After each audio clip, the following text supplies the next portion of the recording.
Hi friends, welcome to Uma kitchen. இன்றைக்கி நம்ம பருப்பு இல்லாமல் சாம்பார் வைக்க போகிறோம். அது எப்படி வைக்கிறதுன்னு பார்க்கலாம்.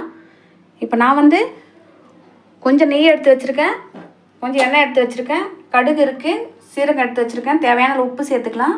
2 ஸ்பூன் சாம்பார் மசாலா எடுத்து வச்சுருக்கேன், 2 ஸ்பூன் கடலை மாவு எடுத்து வச்சுருக்கேன், 1/4 டீஸ்பூன் கரம் மசாலா எடுத்து வச்சுருக்கேன், 1/2 ஸ்பூன் சோம்புத்தூள் எடுத்து வச்சுருக்கேன், கொஞ்சம் கருவேப்பிலை கொத்தமல்லி எடுத்து வச்சுருக்கேன், ஒரு 3 தக்காளி நறுக்கி வச்சுருக்கேன், ஒரு பொடி சாம்பார் வெங்காயம் நறுக்கி வச்சுருக்கேன். இப்போ சாம்பார் எப்படி வைக்கிறதுன்னு பார்க்கலாம். ஸ்டவ் ஆன் பண்ணிக்கிறேன்.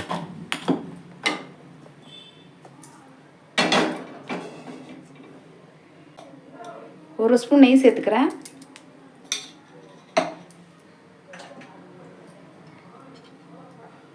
கொஞ்சம் எண்ணெய் சேர்த்துக்கிறேன்.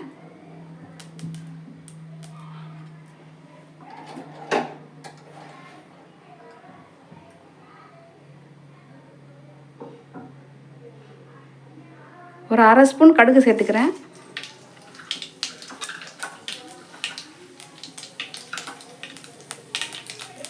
ஒரு 1/4 டீஸ்பூன் சீரகம் சேர்க்குறேன்.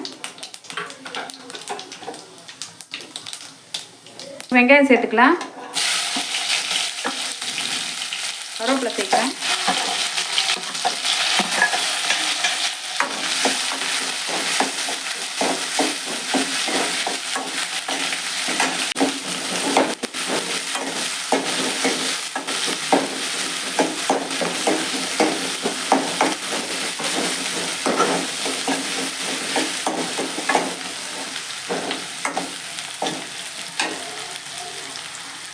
இப்போ சோம்பு தூள் சேர்க்குறேன்.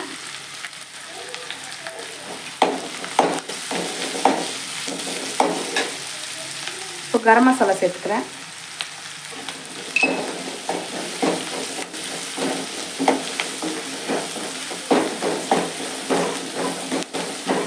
இப்போ தக்காளி சேர்க்குறேன்.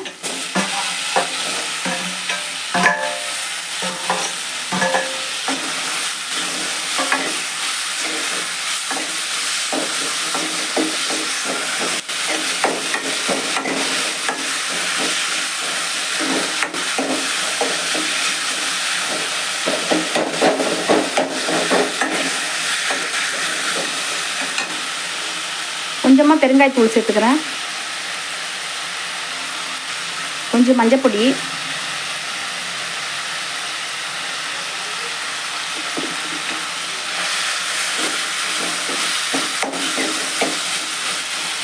இந்த சாம்பார் நம்ம ரொம்ப ஈஸியாக வைக்கலாம். காலையில் டிஃபன் வச்சா கூட, நம்ம ஒரு தோசை ஊற்றினா கூட சட்னி அரைக்கிற டைம் தான் ஆகும் இந்த சாம்பார் வைக்கிறதுக்கு. சீக்கிரமாக வச்சிடலாம். அதனால தான் நான் பருப்பு இல்லாமல் சாம்பார் வைக்கிறேன்.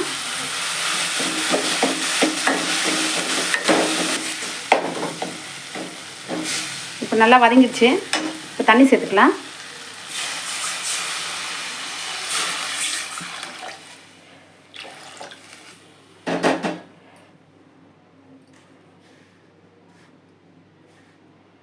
இப்போ உப்பு சேர்த்துக்கலாம் தேவையான அளவு. இப்போ சாம்பார் பொடி எடுத்து அதில் சேர்க்குறேன்.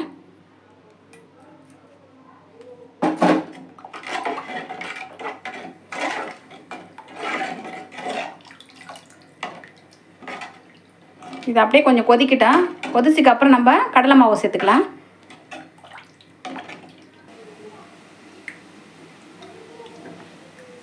இந்த தண்ணி ஊற்றி நல்லா அப்படி கரைச்சிக்கலாம்.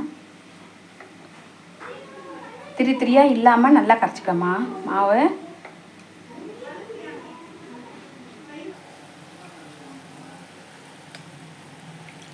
இப்போ நல்லா கொதிச்சிச்சு. இப்போ இந்த கடலை மாவு தண்ணி சேர்க்குறேன்.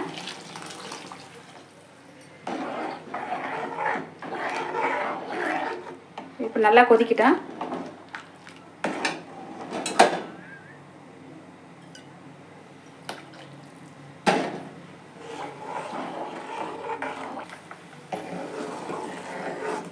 இப்போ நம்ம கடலை மாவு சேர்த்ததுக்கப்புறம் நல்லா கொதிச்சிடுச்சு.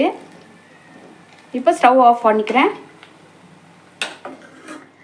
சாம்பார் ரெடி ஆயிடுச்சு. கீழே இறக்கி வச்சிடலாமா?